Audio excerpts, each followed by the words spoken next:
गजपति जिले में बंद डाकरा।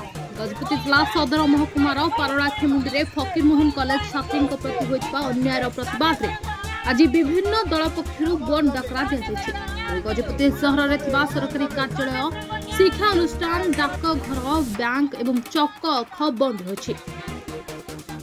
मोहनार कांग्रेस विधायक दाशरथी गमांग, दंडपाणी रईत सीपीएम जिला संपादकीय सदस्य उपस्थित रही प्लाकेट धरी विभिन्न नाराबाजी देवा सहित मुख्यमंत्री और शिक्षा मंत्री कुशपुतलिका बाह कर। आपण माने देखुथिबे पारलाखेमुंडी गजपति जिला आमर हेडक्वार्टर एठी कलेक्टर ऑफिस, डीआरडी ऑफिस, सब कलेक्टर ऑफिस, कोर्ट सबू बैंक विभिन्न सरकारी अनुष्ठान जार बंद हवा सहित प्राइवेट अनुष्ठान गुड़ाक बंद अच्छी एवं व्यवसाय संघर सभापति गतकाली आम अनुरोध करूँ बस एवं 3 चकिया जान सब बंद अच्छी आपण मैंने देखिपे। तेणु आम गजपति जिले में समस्त सरकारी कर्मचारी ठू आरंभ कर साधारण जनता समस्ते आज बंद सफलता को आमर पीसी सभापति श्रीजुक्त भक्तचरण दासंकर आह्वान क्रमे सारा ओडिशा आज स्तब्ध हो जाइए।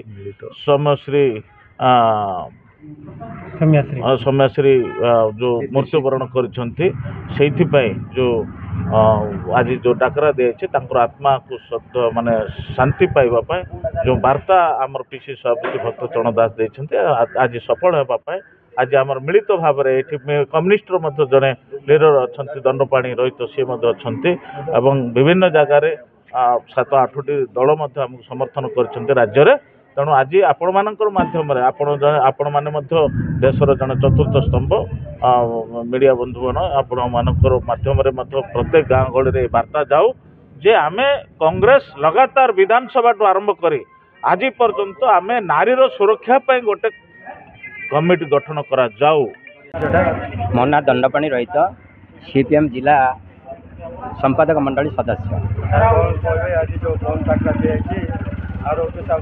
आज ओडिशार 8टी दल बंद डाकरा दि जाए। बंद डाकरा देवार उद्देश्य हूँ आज्ञा बालेश्वर जिला एफएम महाविद्यालय जो छात्री पाठ पढ़ा छात्री को तार जो निर्यातना दि जाए रेप करा जाए जो महाविद्यालय जो प्रोफेसर माने तार विरोध में आज ओडिशा तमाम आज बंद डाकरा दि जाए। जो बंद डाकरा आम शिक्षा मंत्री, उच्च शिक्षा मंत्री एवं बहनचरण माझी जे कि मुख्यमंत्री को आम इस्ताफ दाबी करुचु से तुरंत इस्ताफ दाबी करा जाओ एवं समस्या शिविंकर सांत्वना दे परिवार को सांत्वना दे एवं जहाँ आर्थिक अच्छे आर्थिक सहायता जोगाई दि जाए बोली आम 8टी दल संगठन आज एकत्रित हो आम आज दाबी कर।